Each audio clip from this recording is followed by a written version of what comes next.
Halo teman-teman bidan semua, kembali lagi di channel YouTube Official Bidan.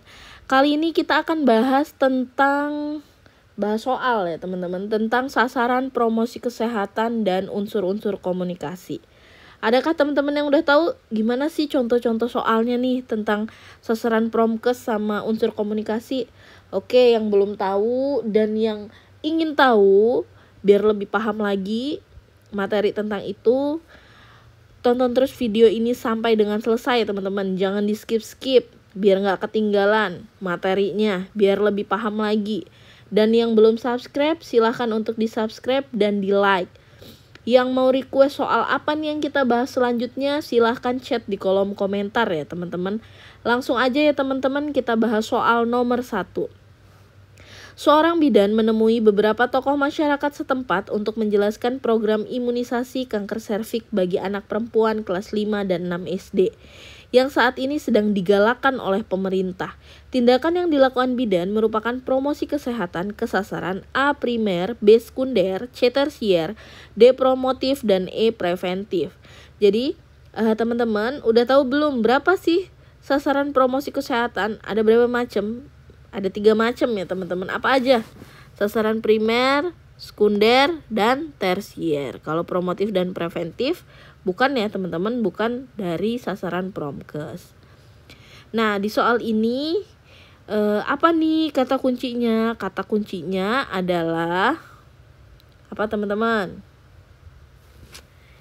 Dia menemui beberapa tokoh masyarakat setempat untuk menjelaskan programnya imunisasi. Ya. Ada yang udah tahu kalau primer itu sasaran kesehatan primer, promosi kesehatan primer itu ke siapa? Kalau ke primer itu ke kelompok masyarakat yang bisa kita ubah perilakunya. Yang akan kita ubah perilakunya. Kita ubah perilakunya ya. Bisa jadi kepala keluarga ya, kemudian bumil, busui, bubal, ibu balita ya, bubal, anak sekolah, dan lain-lain. Anak sekolah.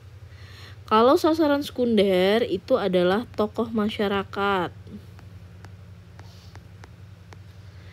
setempat, baik formal maupun non formal biasanya.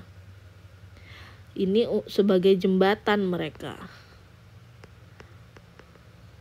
Ya, sebagai jembatan yang dihafal. Kalau dia tersier kepada para pembuat kebijakan atau advokat. Kebijakan publik ya teman-teman. Biasanya kalau untuk ke para pembuat kebijakan publik ini kita biasanya minta memberlakukan kebijakan gitu. Memberlakukan kebijakan atau peraturan yang tidak merugikan tapi ya. Peraturan atau biasanya kita minta untuk membantu menyediakan sarana prasarana, membantu menyediakan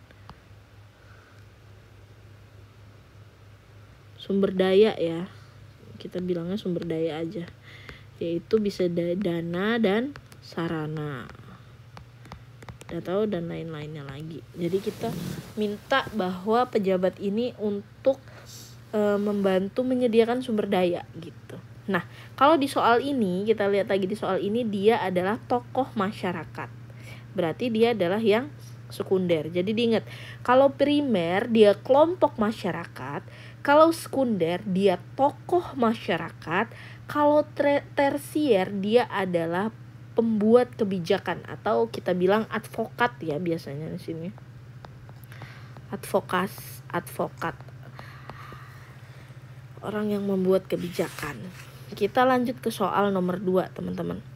Desa A ditemukan ibu hamil usia 37 tahun dikarenakan di desa tersebut masyarakat masih menganut kepercayaan mitos tentang alat kontrasepsi.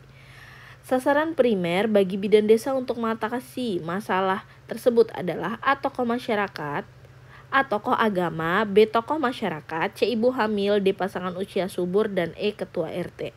Yang ditanya adalah sasaran primer. Tadi apa bedanya teman-teman?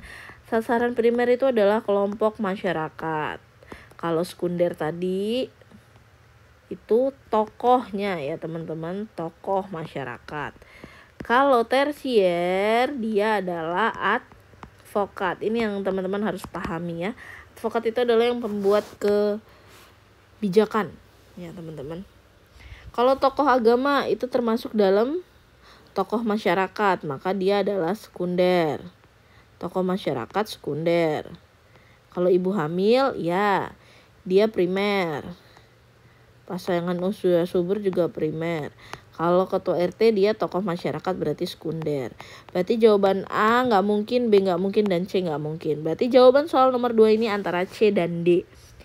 Dan dia diminta apa nih? Tentang apa nih? Nah, tentang kontrasepsi. Nggak mungkin dong ibu hamil dibilangin tentang kontrasepsi.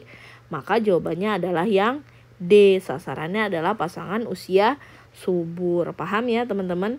Kita lanjut ke soal nomor 3. Bidan beserta Pak Lurah Desa B yang terdapat di Kelurahan Mekarsari membantu menyediakan sarana bagi ibu bersalin untuk membantu transportasi persalinan jika tidak memiliki kendaraan. Tindakan yang dilakukan bidan merupakan promosi kesehatan kesasaran A. primer, B. sekunder, C. tersier, D. promotif, E. preventif.